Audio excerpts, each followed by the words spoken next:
Bonjour et bienvenue à votre émission Accès MRC, une émission où on parle des organismes, des services et de tout ce qui est important pour les gens de la MRC Maria-Chapdelaine. Et aujourd'hui, on va parler de feu. Poigne de feu, on va parler de pompiers, on va parler d'incendie. Car avec moi, j'ai M. Daniel Quentin, directeur des services incendie pour Dolbeau-Mistassini et l'Est de la MRC Maria-Chapdelaine. Absolument. Est-ce que c'est bien dit? C'est très bien dit. Oui, c'est long, c'est votre titre quand même. Ça va bien? Très, très bien. Oui. C'est quoi l'état du réseau, je ne sais pas comment vous appelez ça, là, mais au niveau des incendies cette année, c'est une bonne année? Moi, je ne sais pas si ça se dit, c'est une bonne année pour les incendies. Si on parle de l'année 2017 qui vient de se terminer, dans le fond, on a eu une augmentation du nombre des interventions. OK. Sauf que c'est surtout au niveau des fausses alarmes où on a eu une augmentation. Si on regarde au niveau des vrais incendies, là, feu de bâtiment confirmé, là, on a une légère baisse encore. Donc, on baisse d'année en année. OK. Donc, la prévention porte vraiment fruit. Et puis, c'est positif. Par contre, c'est sûr qu'on a beaucoup de fausses alarmes causées souvent par des fumées de cuisson. Donc, j'invite les gens à faire attention au niveau des feux de cuisson. Donc, lorsqu'on fait de la friture, toujours utiliser des friteuses homologuées. Pas faire cuire des patates frites dans un chaudron parce que c'est encore malheureux. Ça fait des gros dommages. Ça peut briser des vies. Ça peut, dans le fond, quelqu'un peut être marqué pour la vie avec des brûlures, se ramasser au centre des grands brûlés. On en voit de moins en moins, mais on en voit encore. Donc, effectivement, il faut être prudent par rapport à ça. Oui, puis ça a l'air que c'est surprenant quand ça pogne un feu de cuisson. C'est pour ça que la campagne, nous autres, on a des campagnes avec le ministère de la Sécurité publique. C'est pour ça qu'on a le feu de cuisson. Ça va être la 3e année cette année où on parle de feu de cuisson. OK. Donc, il ne faut pas négliger l'avertisseur de fumée. C'est toujours l'avertisseur de fumée qui est le principal, qui est notre gardien rassurant, dans le fond. C'est celui-là qui sauve les vies. Dans près de 100 des cas où il y a un avertisseur de fumée dans une résidence, il n'y a pas de décès. Donc, OK. Alors, à l'inverse, quand l'avertisseur de fumée n'est pas fonctionnel, il y a beaucoup encore de décès, malheureusement, aujourd'hui. Pour un article qui coûte moins de 20 ou autour de 20 on ne peut pas se passer de ça. Puis, naturellement, il faut que la batterie soit remplacée. C'est quand qu'on devrait la remplacer? À tous les changements d'heure. Donc là, c'est pour ça qu'on l'est présentement. On vient de changer l'heure, là, donc c'est opportun là, de remplacer la pile. Puis là, il y a des nouveaux détecteurs de fumée avec des batteries plus longues là, qui durent 5 Oui, ans. Est-ce que oui, ça, c'est bon. correct? C'est bon. C'est bon. C'est sûr que l'idéal, c'est les avertisseurs de fumée qui sont branchés sur le système électrique de la maison. OK. Dans les nouvelles résidences, le nouveau code du bâtiment nous oblige que ces avertisseurs-là soient branchés. Sauf que quand ce n'est pas le cas, bien, les piles longue durée, c'est très bon. OK. Ouais. Puis ceux qui sont branchés sur l'électricité, ce qu'on recommande aussi, c'est qu'il y ait aussi une batterie. Ouais. Donc, en cas de panne électrique, bien, à ce moment-là, l'avertisseur va être quand même fonctionnel. Puis c'est toujours un avertisseur de fumée par étage au minimum dans un bâtiment résidentiel. Dans un secteur comme ici, c'est quoi la plus grande cause d'incendie? C'est quoi qui arrive le plus souvent? C'est les défaillances, défectuosité mécanique électrique. Au Québec, ça, c'est une super bonne question que vous me posez là, parce qu'au Québec, la plus grande cause d'incendie, ce sont les erreurs humaines. OK. Donc, sur quoi on peut travailler pour essayer d'amoindrir ces causes d'incendie-là, c'est par l'éducation du public. Et ça, on le fait très bien parce que nous, dans notre service d'incendie du secteur est de la MRC Maria-Chapdelaine, de la ville de Dolbeau-Mistassini, on a eu seulement une intervention en 2017 qui était causée par une erreur humaine. OK. Wow. Donc, c'est notre plus basse cause. Ben, Donc, ça notre va être- principal ça à va nous, être c'est dur d'aller plus bas que ça. C'est ça. Donc, on a une très belle collaboration. Les citoyens sont à l'écoute. Quand on fait des activités de sensibilisation du public, les citoyens sont ouverts à ça, comprennent qu'ils peuvent faire la différence. Et puis, c'est bien important. Puis, où on a nos causes d'incendie, c'est des défaillances mécaniques ou électriques. Donc, c'est des équipements qui vont avoir une défaillance. Là-dessus, on peut moins travailler au niveau de la prévention. Ouais. Par contre, quand c'est au niveau des comportements, bien là, on est là. C'est plus facile. Là, je veux qu'on parle de quelque chose parce que là, il s'est passé quelque chose de gros. On va parler de la base de Pointe-Racine. Oui. Parce que là, vous formez vos pompiers volontaires, tout ça, à chaque année, je pense Pompiers qu'il y a à temps des partiel. Pompiers à temps partiel. Ouais. Donc, ça, c'est des formations, c'est nécessaire. Et là, je veux la grande histoire, là, parce qu'à un moment donné, vous faites de la formation et vous avez le droit d'incendier un bâtiment pour se pratiquer à aller l'éteindre, pour avoir les bonnes méthodes. Comment ça s'est passé, tout ça? Bien, dans le fond, si on fait un bref historique, là, c'est qu'à la base, on a des bâtiments qui sont vétustes à la base planaire Pointe-Racine, qui sont laissés à l'abandon depuis plusieurs années où la ville subit du vandalisme. On a des problèmes dans ce secteur-là. Donc, puis c'est un milieu récréo-touristique à haute valeur. Donc, la ville voulait justement garder ce secteur-là, enlever des bâtiments qui sont vétustes, qui baissent la valeur des terrains, dans le fond, parce que c'est un beau secteur pour la ville de Beaumistassini, c'est un beau secteur pour la MRC. Donc, on voulait régler ce dossier-là, cette problématique-là. Et on n'a pas le droit d'éliminer des bâtiments par le feu, à part que dans un contexte de formation. Donc, le ministère de l'Environnement interdit tout brûlage, à part que une des exceptions, c'est si on le fait dans un contexte de formation pour les pompiers. Et là, ça vous a allumé quelque chose? Oui, parce qu'on a des besoins. Vous savez, bon, il y a beaucoup de formations. Nos pompiers, nous autres, on est assujettis à pompiers 1, à Dolbeau-Mistassini, ça va avec la population. Nous autres, c'est des pompiers 1, nos officiers sont des pompiers 2. Donc, avec l'École nationale de pompiers du Québec, nos pompiers sont tous formés. Sauf qu'il existe des formations qui sont plus up-to-date, si je peux me permettre l'expression, qui sont plus à la page, qui sont plus à l'ère de 2018, qu'on n'avait pas accès. Et on est allé, nous autres, avec une firme privée qui s'appelle Flash Formation, qui sont reconnus à l'extérieur des frontières du Québec, là, sont reconnus mondialement, en Europe, aux États-Unis. Et dans le fond, avec eux, depuis l'année passée, on a commencé en 2017 et en 2018, on a suivi 3 formations. Donc, on a suivi une formation qui s'appelle l'étude des phénomènes thermiques, l'analyse des fumées, et la dernière formation qu'on vient de suivre, c'est celle portant sur l'attaque transitoire, qui est une nouvelle méthode d'attaque qui permet de sécuriser les pompiers. Dans le fond, c'est que c'est moins dangereux pour les pompiers quand ça s'applique, naturellement, parce que ce n'est pas dans tous les cas qu'on peut utiliser. C'est comme un nouvel outil dans notre coffre d'outils. Cette méthode-là permet de diminuer les risques pour les pompiers. Donc, de l'extérieur, on va appliquer un jet pour refroidir le foyer principal. Et ça donne du temps à nos pompiers pour s'installer. Donc, les établissements de tuyaux, se raccorder à l'alimentation en eau, revêtir leur appareil respiratoire pour rentrer à faire l'attaque offensive à l'intérieur du bâtiment. Donc, de l'extérieur, on applique un jet, ça nous donne environ 3-4 minutes où le feu, lui, va arrêter. Donc, il va nous attendre, il va nous donner le temps de s'installer. Et au lieu qu'il continue à grandir pendant qu'on s'installe, bien, ça le ralentit. Et ça nous permet de rentrer et d'aller attaquer un feu qui va être plus petit à ce moment-là, où il va y avoir moins de chaleur. En même temps, pour des victimes potentielles, entre guillemets, qui seraient à l'intérieur du bâtiment, bien, la chaleur va moins monter. Donc, plus de chances de survie d'une victime qui serait inconsciente à l'intérieur du bâtiment.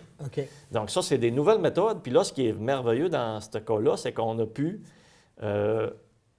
normalement, on va suivre une formation théorique, puis ça peut prendre du temps avant qu'on puisse la mettre en pratique. Puis on le sait que la théorie, c'est tout le temps beau, mais quand c'est le temps de le mettre en pratique, là, il faut se rappeler, il faut être certain, tandis que là, vous avez pu l'essayer. On a pu, dans 2 semaines d'intervalle, là, passer de la théorie à la pratique. Là. Donc, ça a été vraiment incroyable par rapport à ça. Et en même temps, bien là, on a donné aussi une dernière utilité à ces vieux bâtiments-là qui étaient désuets, qui étaient laissés à l'abandon. Donc, on a pu se servir de ces bâtiments-là, non seulement pour pratiquer les méthodes d'attaque transitoire, mais tout aussi voir les différents phénomènes thermiques, la lecture des fumées, puis avancer, donner du vécu à nos pompiers, parce qu'il faut aussi comprendre qu'avec la prévention, on a eu une baisse de la récurrence d'incendies. J'en parlais tout en introduction. Donc, on a de moins en moins d'incendies. Donc, les pompiers ont de moins en moins d'occasions de pouvoir... gagner de l'expérience. C'est triste à dire, exactement, de gagner de l'expérience, grandir dans le fond, prendre de l'expérience. Donc là, avec cette situation-là, bien, pendant 6 jours, il y a eu entre 3 et 4 allumages par jour. Donc, c'est comme si les pompiers avaient eu 3 à 4 feux par jour pendant 6 jours. Wow. Avec des instructeurs chevronnés où on apprenait, dans le fond, au niveau de l'alimentation en eau, au niveau du secteur réhabilitation. On apprenait aussi au niveau des équipes de sauvetage qui sont en attente si jamais il arrivait quelque chose. Il y avait de la formation, naturellement, au niveau des équipes d'attaque, les différents phénomènes thermiques, comment refroidir les gaz sécuritairement à l'intérieur du bâtiment, comment reconnaître les signes précurseurs d'un embrasement généralisé. Donc là, on avait tout ça, mais pas en théorie, en pratique. Donc, il y a eu entre 22 et 24 pompiers par jour qui étaient là-dessus. Non seulement de Dolbeau-Mistassini et du secteur Est, donc qui comprend les pompiers de Saint-Augustin, Sainte-Jeanne-d'Arc et Péribonka, mais aussi des pompiers de Normandin, donc la régie Géant, le secteur, mettons, ouest de notre MRC, et de la ville de Saint-Félicien, qui comprend les pompiers de Saint-Prime, Saint-Félicien et de la Dorée. Wow. Donc, tout ce beau monde-là a travaillé ensemble en collégialité pendant une semaine. Ça a été une semaine, dans votre carrière, là, vous n'avez pas dû voir ça souvent. Une aussi grosse opération, aussi c'est utile. C'est peut-être important de le souligner, c'est la troisième plus grande opération de mise à feu au Québec. Dans l'histoire là, des mises à feu du Québec, là, c'est la troisième plus grosse au Québec.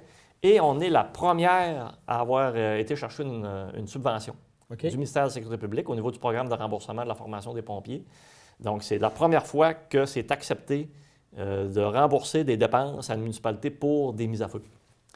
Donc, en plus, ça a réglé un problème parce qu'on s'est débarrassé d'un bâtiment qu'on ne voulait plus. Et voilà. Si on prend un exemple, seulement si on était allé au niveau, au lieu de brûler, qu'on avait démoli, transporter des matériaux au centre d'enfouissement, à ce moment-là, ça coûtait 80 000 seulement pour un bâtiment.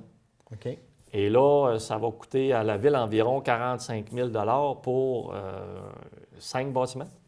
Oui, puis en plus, ça a donné de la formation. Puis en plus, les pompiers grandissent. Là. Ben oui. C'est ça. Comment ils étaient les pompiers? Je veux dire, ça devait être excitant. Là. Ben, je sais pas, parce que là, quand tu arrives sur un vrai feu, ben là, tu veux pas qu'il y ait des pertes de vie, tout ça, tandis que là, c'est un terrain de jeu. Ben, normalement, quand on rentre dans... on l'éteint tout de suite. Là, nous autres, on l'éteindait, on le rallumait, on le réteindait, on le rallumait. On a appris... Non, les pompiers ont adoré l'expérience. Ils ont vraiment eu beaucoup d'apprentissage. C'est un bagarre incroyable que ça aurait pu prendre 10 ans à aller chercher, qu'on est allé chercher dans une semaine pour des pompiers à temps partiel. Donc, je pense qu'ils ont vraiment apprécié. C'était cependant une semaine qui était quand même assez active. C'était des 14 heures par jour. Donc, physiquement, c'était dur. Je veux aussi peut-être remercier mon personnel parce que... Puis le personnel des municipalités avoisinantes qui sont venus parce qu'ils ont eu, naturellement, nous, c'est des pompiers à temps partiel. Donc, ils se sont tous pris des congés de leur emploi principal pour pouvoir venir parce que ça se faisait sur semaine. Il y avait seulement une journée qui était de fin de semaine, qui était le samedi. Donc, pendant tout ce temps-là, ces gens-là se sont pris un congé, dans le fond, pour venir travailler. mais travailler à quelque chose de gratifiant, là, puis où tu apprenais. Hey, c'est vraiment génial. Est-ce qu'il en reste là, maintenant des bâtiments là-bas? Il reste seulement 2 bâtiments que la ville conserve. Dans le fond, il y a la Citelle dans laquelle le club récréatif de Vauvert fait ses activités et le Glouton, qui est l'ancienne cafétéria. Donc, la ville conserve là, pour des projets futurs, on ne sait jamais. OK. Bon, on a fait le tour de ça. Fait que là, vos pompiers doivent se sentir... Moi,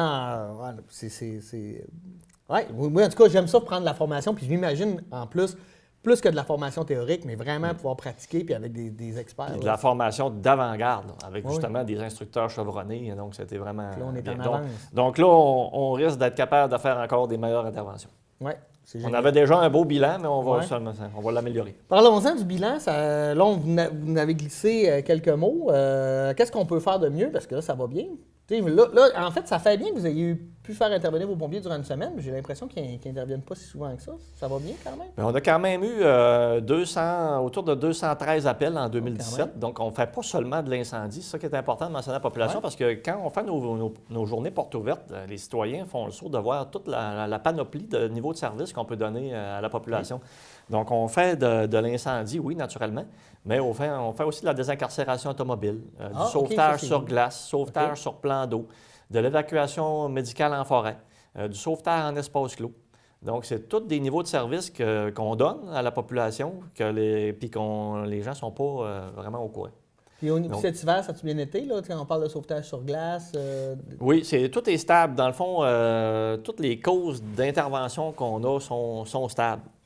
La seule place où on a une augmentation, c'est au niveau des fausses alarmes, comme je le disais peut-être au début, causées par des feux de cuisson ou des fumées de cuisson qui ont fait fonctionner le système d'alarme, mais qui ne se sont pas propagés ou ont été arrivés avant que ça se propage, ou dans le fond, c'est seulement là.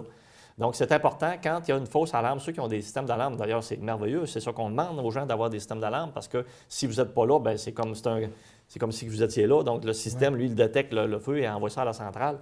Mais si vous êtes présent et que vous avez une fausse alarme, vous avez fait cuire quelque chose qui a brûlé sur la cuisinière, puis ça a fait décoller le système, c'est important de composer le 911 immédiatement. Tentez pas d'appeler la centrale d'alarme, parce que nous autres, les pompiers, ils sont très rapides. On a environ 3 minutes de mobilisation, puis on est parti. OK. Donc, on a une force de frappe qui est très, très rapide. Les pompiers sont très efficaces. 3 minutes? C'est environ 3 minutes de mobilisation avant que les pompiers se rendent à la caserne. Puis après ça, en dedans de 5 minutes, on est déjà parti. OK. Donc, c'est nécessaire. si on veut nous signaler que c'est une fausse alarme, qu'il n'y a pas de feu, bien à ce moment-là, il faut se dépêcher d'appeler le 911, OK. de mentionner au 911 que c'est une fausse alarme. On va quand même envoyer quelqu'un pour vérifier, s'assurer qu'il n'y a rien. OK. Mais ça, on fait ça naturellement seulement dans les cas où on est certain qu'il n'y a rien. S'il y a un doute, là, on laisse aller le système, puis nous autres, on est là pour ça. Là. Oui. C'est une vie particulière parce qu'on ne sait jamais quand est-ce. Bien, moi, quand tu fais de la formation ou tout ça, ça c'est correct, mais quand tu es. Je ne sais pas si vous êtes sous appel ou quand tu sais que c'est toi là, qui es de service, là, ça peut être bien tranquille, mais quand ça décolle, c'est l'adrénaline. C'est tout de suite. C'est tout de suite. C'est ça. C'est pour ça que les pompiers doivent être en forme parce que l'adrénaline monte dans le tapis. Tu passes à des battements cardiaques normaux. Tu fais ton affaire, tu es à ton travail, tu es à ta résidence chez vous. Puis là, tout d'un coup, le Padgett sonne. Et là, l'adrénaline monte dans le tapis parce que là, on a besoin de nous. Là. Donc, c'est pas toujours pour seulement sauver des biens. C'est souvent aussi peut-être des vies qui sont en danger. Donc, les pompiers veulent servir, veulent être efficaces puis bien répondre. Donc, c'est sûr que c'est rapide. Puis quand on arrive sur le lieu de l'intervention, il y a toujours de l'installation à faire. Il y a du jus de bois que ça prend pour monter les établissements de tuyaux, alimenter les camions. Quand c'est en désincarcération, il faut brancher tous les outils. Désincarcérer, c'est quand même des outils qui sont pesants. Donc, on part pas réchauffer. Et après ça, là, il y a une prestation de travail à donner qui est importante dans la première demi-heure. Oui. Vous n'avez pas le temps de vous étirer. Là, non. Le printemps arrive. Là, bon, ben, ça va être, on le sait, là, on va vouloir enlever la neige, etc. Mais on va aussi vouloir ramasser. On parlait des fois là, des feux de gazon. Il y en a qui vont vouloir faire ça. Est-ce que vous avez des conseils à donner là, pour la préparation de la maison pour l'été? Bien, c'est sûr que le conseil, c'est même pas un conseil, c'est une obligation. C'est défendu de faire des feux d'herbe. OK. Pour ce qui est des végétaux, c'est pas bon parce qu'on enlève les nutriments dans le sol par le feu. OK. Donc, c'est mieux de laisser l'herbe là, puis en se décomposant, ça fait de la nourriture pour le sol, donc ça enrichit le sol. Okay. Et les feux d'herbe, c'est très difficile à contrôler. Ça fait toujours des pertes. Le feu d'herbe peut se propager, on va brûler un bâtiment, ça peut même faire des décès. Donc, c'est vraiment, vraiment à proscrire. Et c'est défendu au niveau des règlements de la municipalité et de toutes les municipalités d'ailleurs de la MRC, parce qu'il faut le dire, on a le même règlement en sécurité incendie partout dans la MRC Marie-Chapdelaine. OK. Donc, c'est interdit de faire ces feux-là parce que c'est très dangereux. Donc, puis du moment que l'herbe est un combustible qui va devenir sec très rapidement et humide très rapidement. Donc, juste avec une différence d'humidité relative dans l'air, ça peut jouer. Naturellement, les vents. Donc, du moment qu'il fait soleil un peu, qu'il vente, même s'il a mouillé la veille ou même s'il a mouillé le matin, dans l'après-midi, on peut avoir un feu d'herbe.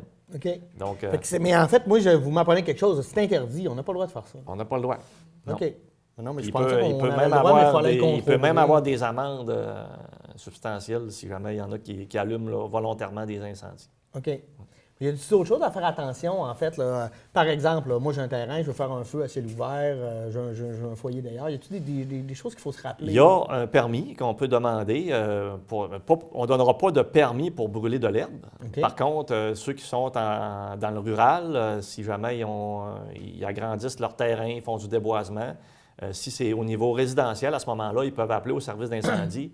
On va donner un permis de brûlage à ce moment-là pour éliminer ces résidus forestiers-là. Il n'y a pas aucun coût. Vous pouvez simplement appeler au service d'incendie et on va vous émettre le permis peut-être même par téléphone, dépendamment s'il y a encore de la neige ou s'il n'y a plus de neige. Bien là, peut-être même, ça peut arriver qu'on y aille le voir. Et il n'y a aucun frais. Puis on va vous donner les bons conseils pour le faire. Absolument, absolument. On va s'assurer, nous, qu'il y a une distance à respecter par rapport au bâtiment, il y a une distance à respecter par rapport à la forêt. Naturellement, ça dépend aussi des précipitations, ça dépend s'il y a encore de la neige ou pas. Aussi, si c'est au niveau industriel, si c'est pour des bleuetières ou si c'est des lots à bois, c'est au niveau industriel, à ce moment-là, c'est la sorte-feu. Donc, à partir du 1er avril, aller au 15 novembre, ça prend un permis de brûlage. À ce moment-là, il faut appeler la sorte-feu qui est à Roberval. Et eux, c'est à ce moment-là, c'est eux qui vont donner le permis et ils vont informer le service d'incendie local qu'il y a un permis qui était dedans. Parce que l'idée du permis, c'est de s'assurer qu'on ne fera pas déplacer les pompiers pour rien.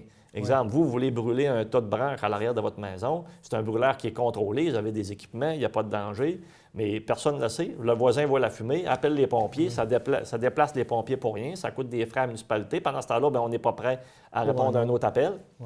Donc, c'est pour ça qu'il faut faire une demande de permis de brûleur à ce moment-là. OK. Pour faire des feux, tu sais, l'été, là, on aime ça faire un feu sur la plage, dans le bois ou en camping, mais on sait que ça peut occasionner des feux de forêt, même sur notre terrain. Y a-t-il des règlements à respecter si je veux m'installer un coin sur mon terrain ou je m'en vais dans le bois ou en camping puis je veux me faire un feu pour être certain que ça soit sécuritaire? Bien, c'est sûr que l'idéal, c'est de faire ça dans un foyer qui est muni d'un pare-étincelle. OK. Donc, les ouvertures ne dépassent pas, il me semble de mémoire que c'est 1 cm par 1 cm. Donc, un pare-étincelle, c'est une grille quadrillée avec des trous de 1 cm par 1 cm. Ça bloque en fait. Ça fait, dans le fond, ça empêche les étincelles d'aller être transportées par le vent puis d'aller allumer le combustible qui serait tout près. Donc, la mousse au sol, les brindilles, ces choses-là. Une chaise. Donc, quand on installe ce foyer-là, il faut que ça soit installé dans un secteur qui est dégagé, jusqu'au sol minéral, où il n'y a pas de combustible. Le combustible, c'est la mousse, les brindilles, ce qui est au sol, par terre de forestier. Dans le fond, c'est ça qui est dangereux. Donc, que ce soit en forêt, que ce soit en ville, il faut s'assurer que c'est dégagé autour du foyer. Puis, respecter aussi les interdictions de feu à ciel ouvert. Ça veut dire que ça arrive que quand le degré de sécheresse devient très élevé, à ce moment-là, le ministre va décréter une interdiction de feu à ciel ouvert. Et dans ce temps-là, nous autres, on informe la population de par les médias. On va mettre certains écriteaux à l'entrée des campings, par exemple, que là, c'est défendu en telle période, jusqu'au temps qu'il y ait eu une pluie, exemple, de faire des feux à ciel ouvert. Ah, c'est sérieux, parce qu'on le voit, là, chaque année, il y a des feux de forêt gigantesques. Puis ce qui est à faire attention, peut-être plus autour des résidences aussi, on voit ça tous les ans, c'est les mégots. Faire attention aux articles de fumeurs. Je parle des mégots de cigarettes. Il y a plusieurs personnes qui vont avoir tendance à acheter un mégot de cigarette tout près de l'entrée de la maison. Et souvent, il y a des plates-bandes de fleurs. Et des plates-bandes de fleurs, dans ces plates-bandes-là, il y a de la mousse. De la mousse pour garder l'eau. Donc, cette mousse-là, c'est très combustible. Donc, ce qui va arriver, quelqu'un va acheter un mégot de cigarette tout près de l'entrée de la résidence, dans la plate-bande de fleurs, puis là, il va y avoir un début d'incendie dans la plate-bande. Et puis là, ça va se propager au mur de la résidence, puis ça peut faire un feu de bâtiment. On a encore vu ça l'été passé à quelques reprises. Vous continuez à faire de la formation, auprès des jeunes, entre autres dans les écoles. Là, ça, c'est important. Oui. Nous autres, ça commence, même avant les écoles, ça commence au préscolaire. On commence avec les garderies. D'ailleurs, de ce temps-ci, là, on est là-dessus, là, sur les garderies. On a justement, présentement, au moment où on se parle, une garderie qui est à la caserne. Donc, où on leur démontre les bons comportements à avoir. Donc, se tenir éloigné des objets chauds, la cuisinière, ces choses-là. Comment faire, qu'est-ce qu'il faut qu'ils fassent s'ils entendent l'avertisseur de fumée, comment sortir de la maison, avoir un point de rassemblement, avoir un plan d'évacuation avec les parents. Donc, on passe par les enfants pour amener des bons comportements aussi au niveau des parents. Donc, on commence dès le préscolaire avec les garderies, puis avec pendant toute les étapes du primaire à chaque année, il y a des choses différentes. À mesure que l'enfant grandit, on amène des choses qui sont un petit peu plus ça marche complexe. Parce que moi, je sais quand vous y allez, mes enfants m'en parlent. Oui, hein? Les enfants nous disent plein de choses sur les comportements de leurs parents. Oui, ça, c'est sûr. Ensuite de ça, on va jusqu'en secondaire 5. OK. Parce qu'il y a comme une accalmie, là, secondaire 1, 2, 3, 4, on n'y va pas, mais en secondaire 5, à la fin de leur secondaire 5, on va rencontrer aussi les jeunes avant qu'ils s'en aillent au cégep. En appartement? En appartement, parce que là, ça va être, dans le fond, il y a la sécurité quand ils restent chez leurs parents. C'est les parents qui s'occupent de la sécurité normalement. Donc, ça va être la première fois quand ils vont quitter le nid familial, si vous voulez, qu'ils vont s'en aller à l'extérieur aux études, qu'ils vont prendre un appartement. Ça va être la première fois où ils vont avoir la responsabilité de s'occuper de leur sécurité, la sécurité des occupants du logis. Donc, on rencontre les étudiants en secondaire 5 pour leur expliquer c'est quoi la sécurité, donc l'avertisseur de fumée, les extincteurs, les sorties de secours, pas mettre trop... mettre trop d'extensions électriques sur une même prise électrique. Le sapin de Noël, tout ça. Parce que même si on pense le savoir, je pense que c'est toujours bon de se le faire rappeler, parce que des fois, c'est plus c'était quoi. C'est de l'acquis aussi, puis c'est pas nous autres qui s'en occupent. On n'a pas cette préoccupation-là quand on est jeune, mais là, on va prendre un appartement, donc là, c'est important d'amener des bons réflexes. Hey, M. Quentin, la dernière chose, le dernier sujet dont je veux vous parler. Là, vous avez déménagé. Oui, Là, vous trouvez-vous bien? oui, ça fait maintenant un petit peu plus d'1 an. Oui? Comment ça se Et, passe dans la on nouvelle a un caserne? bâtiment qui est vraiment bien construit, qui est fonctionnel. La plus Ouais. grande qualité de ce bâtiment-là, c'est la fonctionnalité.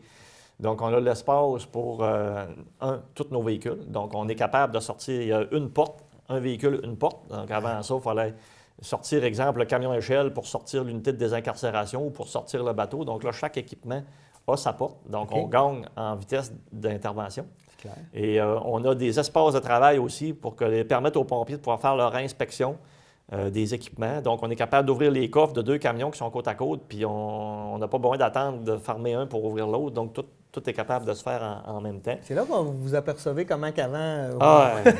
On a un endroit qui est aseptisé pour faire l'entretien de nos appareils respiratoires. Parce qu'avant ça, si on faisait l'entretien de nos appareils, nos masques qu'on met pour respirer, au même endroit que les scies mécaniques et les différents outils. Donc, c'était vraiment pas la bonne chose. C'était vraiment pas l'idéal. On a l'endroit aussi pour faire la décontamination de nos équipements.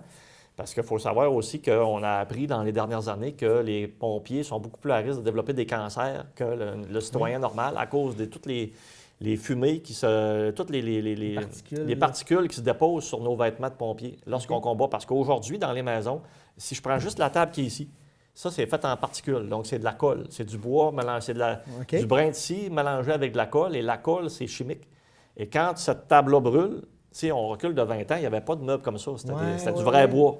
Là, ça, c'est des meubles qui sont comme en composite de particules et ça développe beaucoup de gaz chimiques de décomposition qui viennent se déposer sur nos vêtements. Alors, c'est important qu'on ait des airs pour décontaminer nos vêtements. Fait que là, vous êtes rendu à la fine pointe. On a des locaux qui sont adéquats, puis en plus sur le même terrain que notre centre d'entraînement.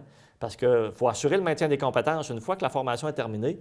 Mais c'est important d'entraîner nos pompiers pour qu'ils gardent des bons réflexes. Donc, on a des containers à l'arrière de la caserne et là, on n'a même plus besoin de se déplacer. Beaucoup moins de perte de temps. On est bien installé, on est bien content.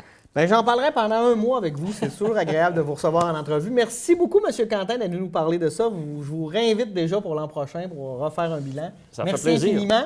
Merci à vous d'avoir été des nôtres. Faites attention aux incendies. Vérifiez vos piles. On vient de changer d'heure. Vos piles de système d'alarme, c'est important.